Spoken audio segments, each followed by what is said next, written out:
Hello students, so from now onwards we are going to work on the revision of business statistics. Today I have taken a practical question from the previous year papers of Lucknow University. So here are the few questions we are going to discuss about that. Let's start with the first practical. The first practical was asked in 2017 question paper of the honors, that is BCom honors second semester के जो papers थे उसमें आपसे एक ये questions क्या किया गया था, put up किया गया था. And the question says in a distribution the following results were given. The maximum value is 60, coefficient of range is 0.6.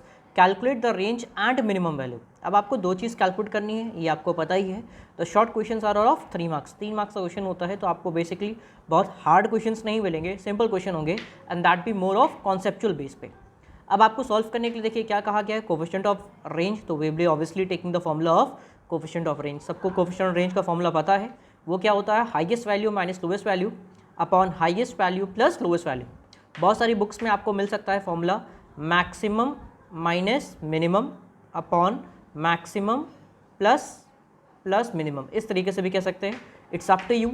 I use the word as highest minus lowest upon highest plus lowest. So let's continue. अब हम लोग को क्या करना है, coefficient of range हमें 0.6 value दे रखी थी, हाईएस्ट वैल्यू हमें गिवन है. लोवेस्ट वैल्यू की जगह वी कैन पुट x और मैंने सिर्फ l ही प्लेस कर दिया है. बाकी आप देख सकते हो सिंपल कैलकुलेशन है और आपने l की वैल्यू निकाल लिया and hence the lowest value is 15. And when you have got the highest value and lowest value you can easily calculate the value of range. आप आराम से रेंज कैलकुलेट करते हो which is equals to highest minus lowest and hence the answer is 45. तो ये आपका एक 3 marks का question that can be solve with in 2 to 3 minutes के अंदर. आप आराम से इस क्वेश्चन को क्या कर सकते हो, सॉल्व कर सकते हो. Let's move to another part and the next part is this one. This is again the same question asked in 2017 the short questions. आपके 2017 के पेपर में बीकॉम ऑनर्स का जो पेपर था उसमें शॉर्ट क्वेश्चन में पूछा गया है 3 मार्क्स में.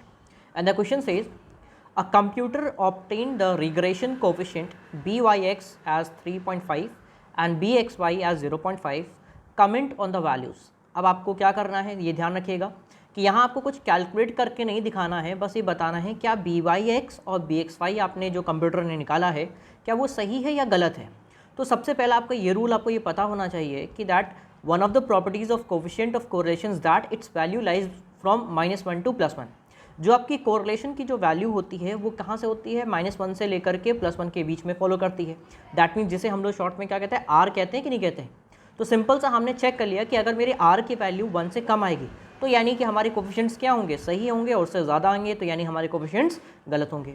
तो I have use the basic formula from the regression equation कि अगर आप bxy और byx का रूट निकाल दो, दैट इज ज्योमेट्रिक मीन निकाल दोगे, तो आपका जो आंसर आएगा वो आपके पास कितना आ गया, 1.32. Since the value is more than the R hence the answer is incorrect. बस आपको यही स्टेटमेंट के फॉर्म पे क्या करना होगा, लिख देना होगा. Let's move to the other question. This is again the same question asked in 2017 in a short question. अब ये थोड़ा सा लेंदी ज़रूर होगा लेकिन शॉर्ट में ही पूछा गया है तो आप कर सकते हो.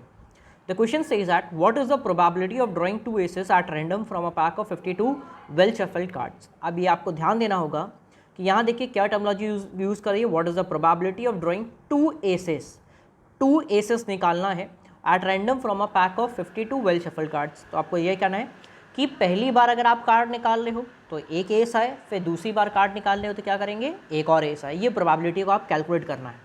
तो सिंपल सा क्या हो सकता है कि यहाँ पे देखिए हम मल्टीप्लिकेशन थ्योरम लगाएंगे क्योंकि ये क्या कह रहा है, probability of getting S in one and probability of getting S in second draw. यही तो मतलब हुआ कि नहीं. जब एंड वाला केस होता है तो हमेशा हम क्या लगाते हैं, मल्टीप्लिकेशन थ्योरम. ये क्लियर हो गया पॉइंट.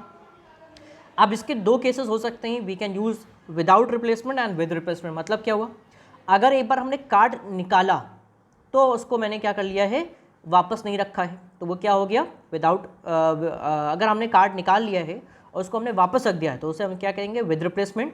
और अगर हमने निकाल के उसको वापस नहीं रखा डेस्क में तो उसे हम लोग क्या कह देंगे, without replacement. Is that clear. अब इस क्वेश्चन को स्टार्ट करते हैं. Sorry, this is the question with replacement, तो मैंने यहाँ पे थोड़ा सा गलत लिख दिया है and that is a part of with replacement. ये ध्यान रखिएगा, सॉरी. हाँ, let's continue with this again. And says कि अगर आप प्रोबेबिलिटी ऑफ एस को कैलकुलेट करो तो आपको पता है एसेस कितने होते हैं, 4 होते हैं, और 52 कितने कार्ड्स होते हैं. तो favourable outcomes equals to 4 divide by 52 is equals to कितना हो गया, 1/13. क्योंकि आपने कार्ड को निकाल लिया है और निकालने पर वापस अटैक में ऐड कर दिया है तो क्या आउटकम में कोई चेंजेस आएगा, कोई चीज़ नहीं आएगा तो उसी तरीके से आप सेकेंड एज को भी कैलकुलेट कर लोगे, क्योंकि मल्टीप्लिकेशन थ्योरम अप्लाई करेंगे तो हमने देखिए मैंने आपको मल्टीप्लिकेशन थ्योरम पे वीडियोस बना रखे हैं, उसी कॉन्सेप्ट पे अप्लाई करके हमारे पास ये आंसर आ गया है। नेक्स्ट केसेस अब हम इस पार्ट पे करते हैं।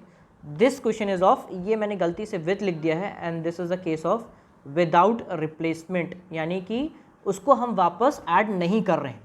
तो ऑब्वियसली अगर हमने पहला एस निकाला तो हमें 52 कार्ड्स मिलेंगे, उसमें से हम 4 कार्ड्स निकाल सकते हैं, 4 एसेस होंगे, तो उसके हिसाब से प्रोबेबिलिटी कितनी हो गई 1/13 हो गई।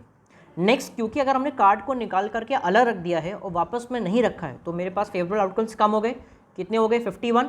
ऑब्वियसली ऊपर वाले आउटकम भी निकल चुका है तो एक हमने वो भी कम कर दिया and hence the probability is equals to 3/51. That means we are trying to calculate the probability of drawing a ace if the first card is being not replaced. Is that clear?